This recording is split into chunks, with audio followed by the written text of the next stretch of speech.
E a gente começa o Agora Metrópolis desta quarta-feira com os resultados da pesquisa Quest, que foi divulgada hoje. O presidente Lula está liderando em todos os cenários, primeiro e segundo turno. Contra o senador Flávio Bolsonaro, que é o seu principal adversário, ele vem mantendo uma vantagem, ele manteve nesta pesquisa uma vantagem no primeiro turno de 12 pontos percentuais. Então, a gente vai dar uma olhada nesses números. Eu vou passar agora aqui para o telão para a gente poder ver ponto a ponto. Nós temos algumas artes com os resultados dessa pesquisa Quest, inclusive com a comparação em relação às últimas pesquisas divulgadas. Como a gente pode ver aqui, como eu falei, no primeiro turno, o presidente Lula apresenta então 40% de intenções de votos contra Flávio Bolsonaro, que apresenta 28%. Esse foi um crescimento em relação ao presidente Lula de 1%, porque na pesquisa anterior ele apresentava 39%. Já Flávio Bolsonaro tinha 29% das intenções de voto, então enquanto o presidente Lula cresceu um ponto, Flávio Bolsonaro reduziu um ponto. A gente consegue ver aqui também o resultado de outros candidatos. Por exemplo, Ronaldo Caiado apresenta 4% das intenções de voto e no mês anterior ele tinha 3%. Renan Santos agora está com 3%, cresceu um ponto em comparação com o mês anterior, e dos indecisos nós conseguimos ver que ainda temos um número considerável aqui, 11% de indecisos.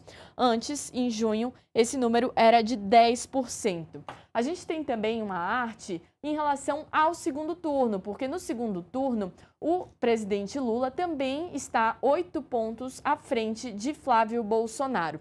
A gente já tem aqui o segundo turno, esse cenário então no qual o presidente Lula iria para o segundo turno com Flávio. Ele apresenta 45% das intenções de voto, enquanto Flávio Bolsonaro 37%. Em junho, o presidente Lula tinha 44% e Flávio 38%. Também é uma variação de 1 ponto percentual em comparação com a pesquisa anterior. E isso reflete também o crescimento e a diminuição das intenções de voto, respectivamente, que cada um desses candidatos teve. Então, a gente vai continuar falando um pouco mais sobre esses números, detalhar, como eu disse aqui, ponto a ponto, mas eu vou ter ajuda agora da Luciana, que é cientista política. Ela vai tratar com a gente sobre esses cenários que nós podemos analisar aqui com a pesquisa. A Luciana Santana está com a gente. Luciana, muito boa tarde. Obrigada por estar aqui no Agora Metrópolis. Eu queria então trazer primeiro uma análise sobre o impacto de alguns episódios nas duas campanhas, porque com o vídeo da Michelle Bolsonaro contra o Flávio, isso foi refletido na pesquisa. A pesquisa mostra que 35% da direita e 20% do bolsonarismo acham que Michelle acertou ao divulgar o vídeo. Então, eu queria que você começasse analisando esse cenário, o impacto, então, disso para esse resultado que a gente mostrou aqui agora. Bom, boa tarde, é uma satisfação estar aqui com vocês. E essa pesquisa aí, ela traz realmente alguns dados importantes, né? Mostra efetivamente os impactos que determinados fatos ou eventos políticos têm na opinião pública como um todo, né? Então a gente lê uma pesquisa retrato do momento e neste momento, né, caso a eleição fosse hoje, provavelmente a gente teria ali um cenário muito ruim ali para a candidatura de Flávio Bolsonaro. Por quê?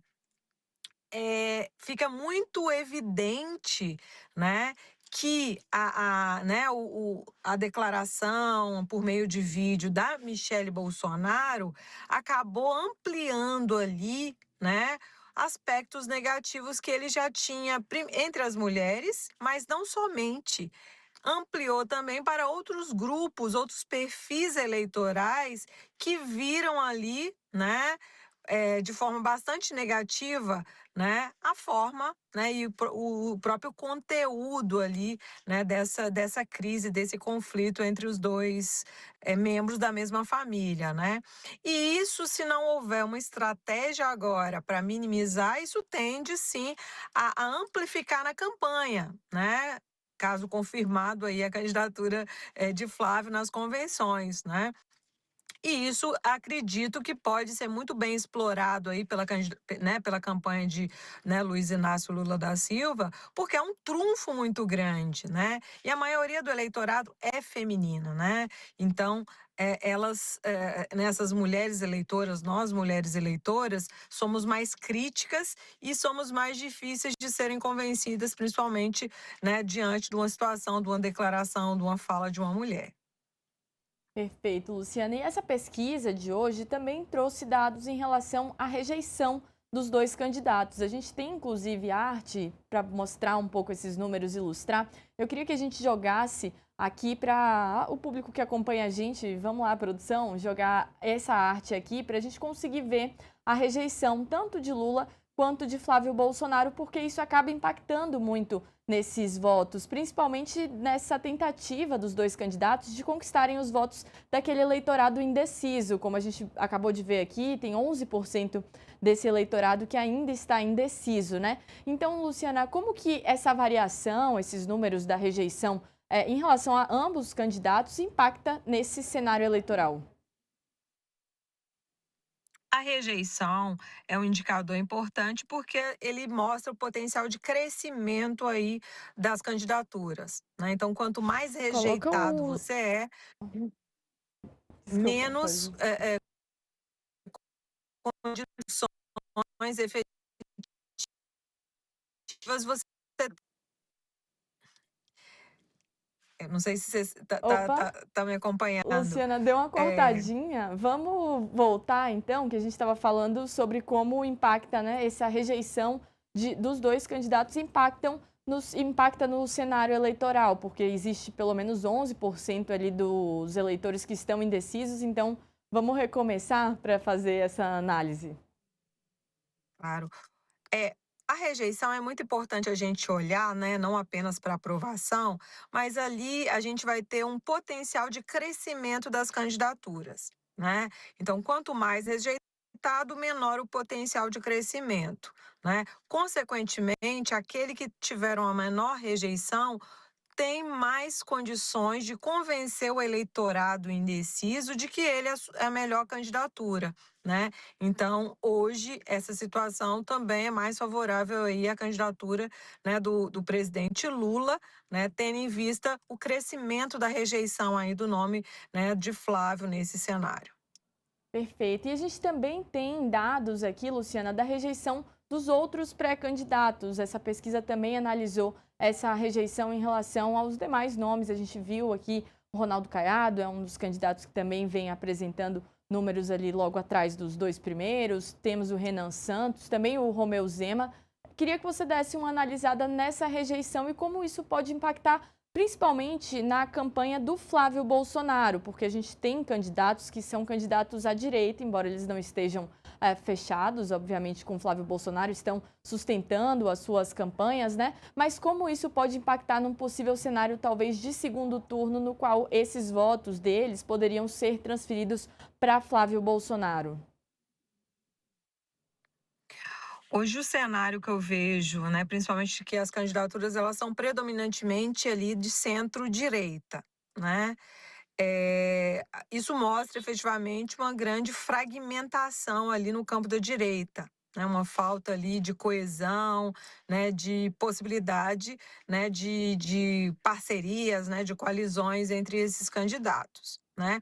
Ao mesmo tempo, a gente precisa combinar rejeição e um outro indicador que a gente ainda, né, não teve acesso aqui, que é o nível de conhecimento, que esse nível de conhecimento também vai ajudar a mostrar, se combinado ali com a taxa de rejeição, se é possível conseguir ali ter uma estratégia mais propositiva para que essas candidaturas tenham êxitos ou não, né? Hoje vejo ainda uma situação bastante delicada aí para esses outros candidatos à direita, né? Porque alguns eles têm uma rejeição alta, né?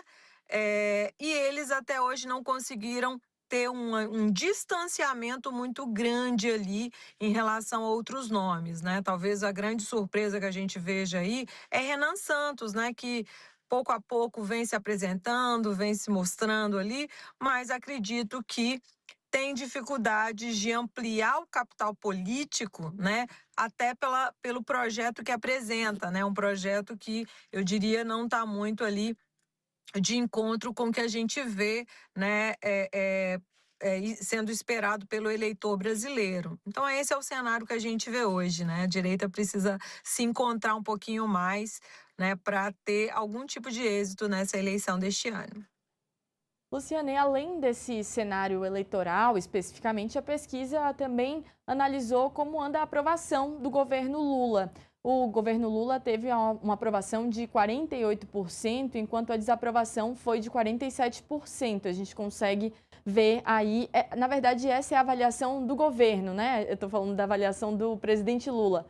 Então, aí, agora a gente tem a arte certa, a intenção de voto, né, para presidente. Não, vamos voltar na arte anterior, pessoal. Estou falando da aprovação do governo Lula. Eu quero discutir com a Luciana isso, porque a aprovação passou a desaprovação. A aprovação do governo Lula está em 48%, enquanto 47% desaprovam o governo Lula. Eu queria que você analisasse, Luciana, isso, porque alguns integrantes do PT, como o próprio secretário nacional de comunicação, o Éden Valadares, atribuiu esse resultado positivo da aprovação do governo à isenção do imposto de renda e também ao Desenrola 2.0. Você acha que é possível atribuir a essas políticas ou a algum outro elemento que está levando o governo Lula a ter uma recuperação aí de imagem perante a sociedade?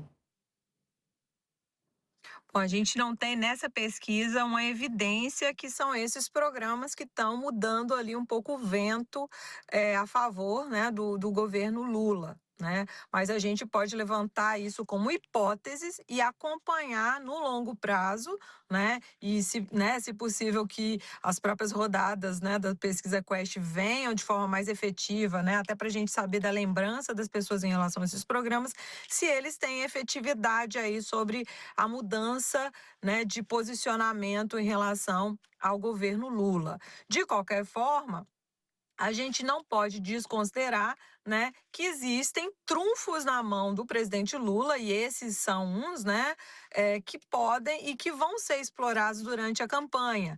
Né? E que no médio, curto agora, né, no curto e médio prazo, vão começar efetivamente a aliviar o bolso, né, dos brasileiros que foram beneficiados, e isso sim pode, né, lesionar essa avaliação, essa consolidação de uma avaliação mais positiva. Pela primeira vez, né, que a gente está vendo essa inversão aí em que a avaliação positiva ela é superior à negativa, mesmo sabendo que isso ainda está na margem ali de erro, né? Até por esse motivo é difícil a gente apresentar assim, né, uma afirmação muito forte que isso é em detrimento dos programas que foram aprovados, mas há indícios fortes que sim está impactando o leitor. Perfeito. Cortou um pouquinho no finalzinho, mas como você falou, tem indícios, né, de que isso impacta o eleitor, mas não dá para cravar que de fato são essas políticas que estão levando a essa recuperação da imagem do governo do presidente Lula, né? Mas, Luciana, de qualquer forma, a gente segue acompanhando, acompanha os próximos resultados, vai trazer tudo aqui e a gente conta com você também para ajudar a analisar, entender um pouco melhor desse cenário eleitoral e o cenário da política no Brasil. Muito obrigada.